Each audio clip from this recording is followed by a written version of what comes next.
Are you ready? Order.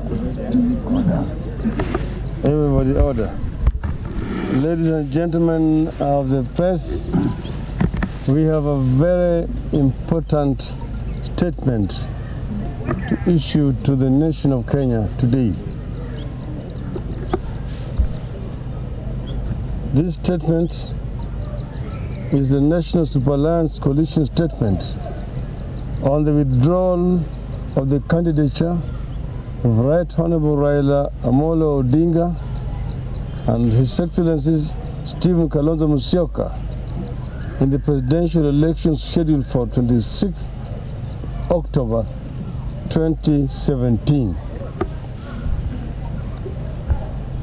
On August 8th, Kenyans voted in the sixth election since the return to multi-party politics in 1992, the political reform we call the second liberation. As is customary, voting went very smoothly. But when it came to tallying and transmission of results, everything that could go wrong did go wrong. It became the first presidential election in Africa to be annulled by the court, and only the fourth in the entire world. In the aftermath, the annulment has plunged the country into uncharted waters. That was to be expected. What we could not have expected is that the country's leadership would be divided by a fundamental tenet of democracy, namely free and fair elections.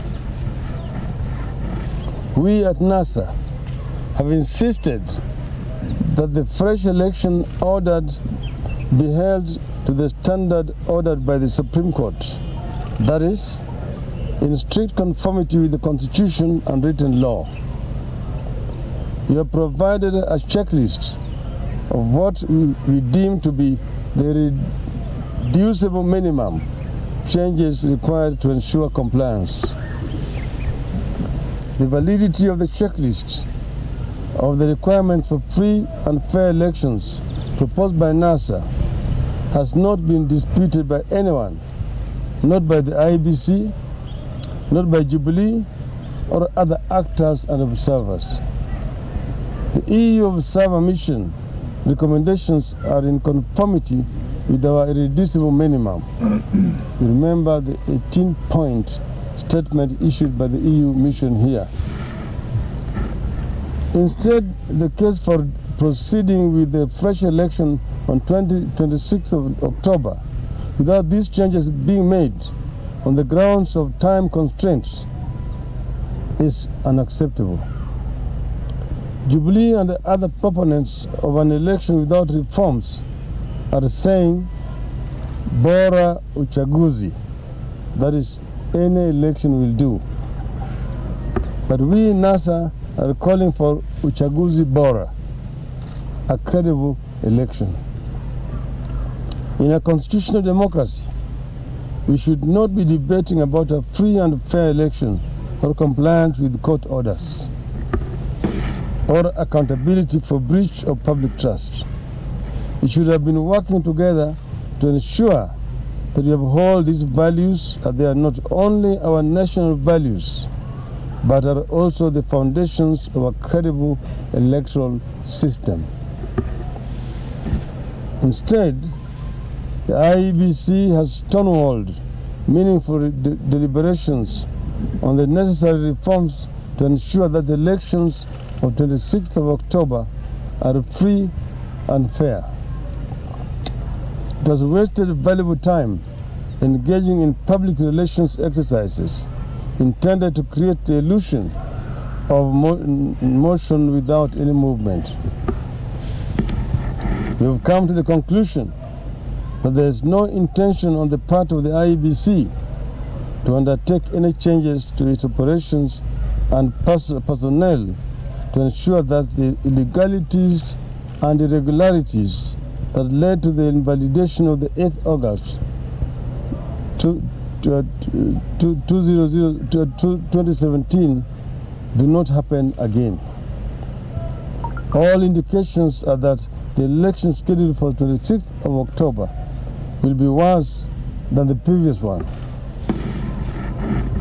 On its part, the Jubilee administration's proposed amendment to the election laws demonstrates that it has no intention of competition on a level playing field.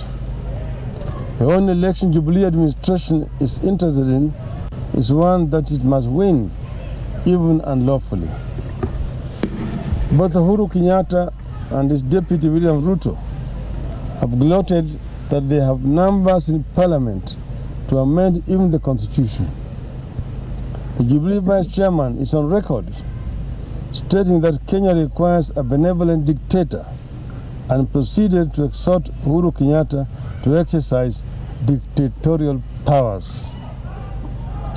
These utterances provide the motive for the blatant across-the-board rigging of the August 8th elections to secure the majorities that the Jubilee needs to overrun our constitution. Kenyatta and Ruto are beneficiaries, believers and defenders of the old order. They intend to overthrow our new constitutional order and reinstall the old order. The over 300 election petitions filed so far, majority against Jubilee, are evidence enough that this claimed majority is fraudulent. We wish to reiterate what we have stated in the past, that we will not allow autocracy back into Kenya.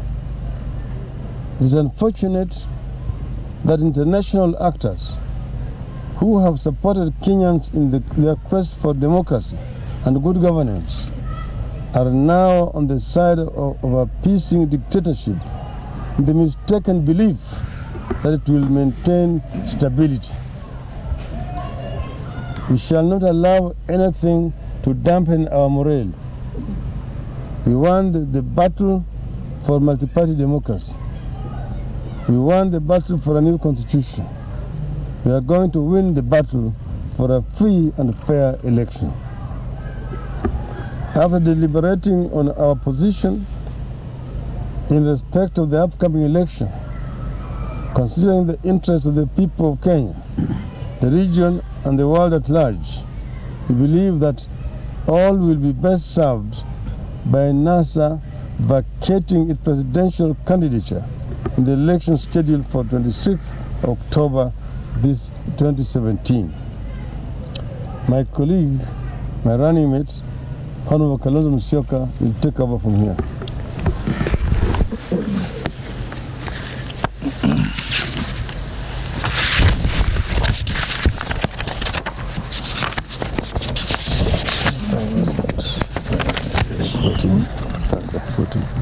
Yeah.